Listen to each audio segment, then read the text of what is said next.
Reddit story from Substantial Sleep 848. Ako ba yung mali sa pag-iwan sa pinsan namin dahil hindi niya kaya makisama?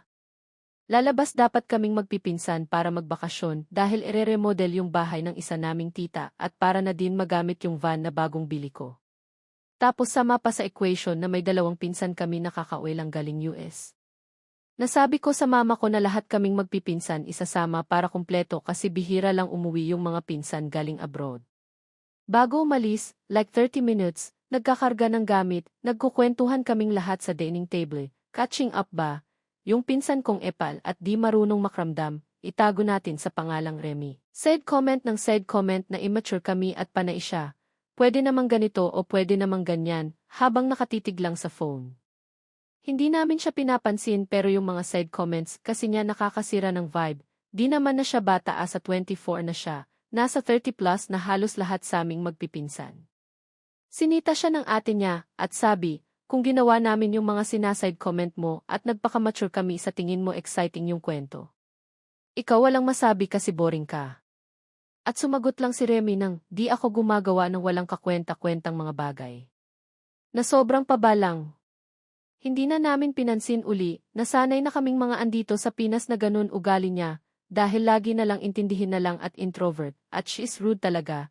Lahat na lang sinabihan niya na cringe, pag pinagsabihan namang makisama na lang siya. Magsasalita ng pagkahaba habang linya tungkol sa kung anong excuse niya kung bakit ayaw niya.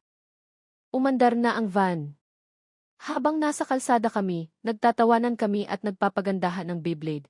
Lahat kasi kami meron, tapos ayan na naman siyang aksaya daw sa pera. Ang tatanda na daw namin laruan pa inaatupag. Tinanong ko siya kung may Beyblade na ba siya, kaso sumagot na, di ako interesado sa mga ganyan ng pabalang.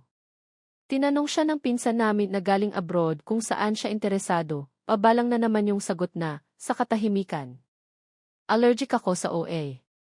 Sinalo ng ate niya yung convo talking about Pokemon at balik uli yung jamming namin. In a few seconds bumanat na naman siya ng, pwede naman magbakasyon na hindi cringe. Nagsuggest ako na magpatugtog na lang muna at nagplay ako sa Spotify.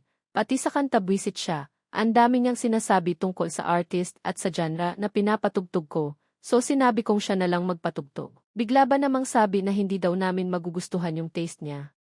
Nagpintig na ang tenga ko at naubos na ang pisi ng pasensya ko.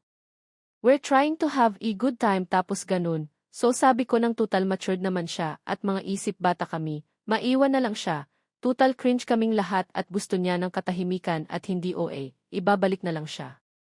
Sinagot niya ako na gawin ko yung gusto ko, total ako naman nakaisip magbakasyon so sinabi ko sa pinsan naming nag-drive na, bumalik tayo sa bahay para iwan si Remy. Mukhang ayaw niya naman tayong makasama. Umikot kami at nang makabalik kami sa bahay, nagtanong yung mga kapatid ni Mama kung ba't kami bumalik agad sabi ko, hindi kami kayang pakisamahan ni Remy. Hindi na siya sasama sa amin. Pagbaba niya kasama ang mga gamit niya, nagpaalam na din kami at umalis.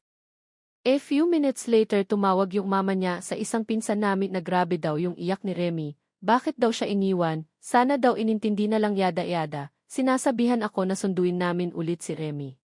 Kakausapin na lang siya na mag-behave pero sabi kong wag na wala din namang may gusto kasama siya. Sa tingin ko mali ako kasi we all deserve second chances. Baka nga madaan sa usap. Nanguna yung experience ko sa kanya. Sa patong-patong na taon na ganun siya, kaya hinindihan ko, okay pa din naman yung bakasyon. Walang nakakaalala sa kanya, kaso nakakakonsensya lang at antagal daw bago nila napatahan. So sa tingin mo, ako ba yung mali? Kung nakarelate ka sa storya ng ating bida o kung nagustuhan mo ang ating short story today, maaari lamang na paki-like, share and subscribe sa Kwento Filipino TikTok and YouTube para updated kayo sa mga bagong posts. Maraming salamat sa pagsubaybay. Hanggang sa muli!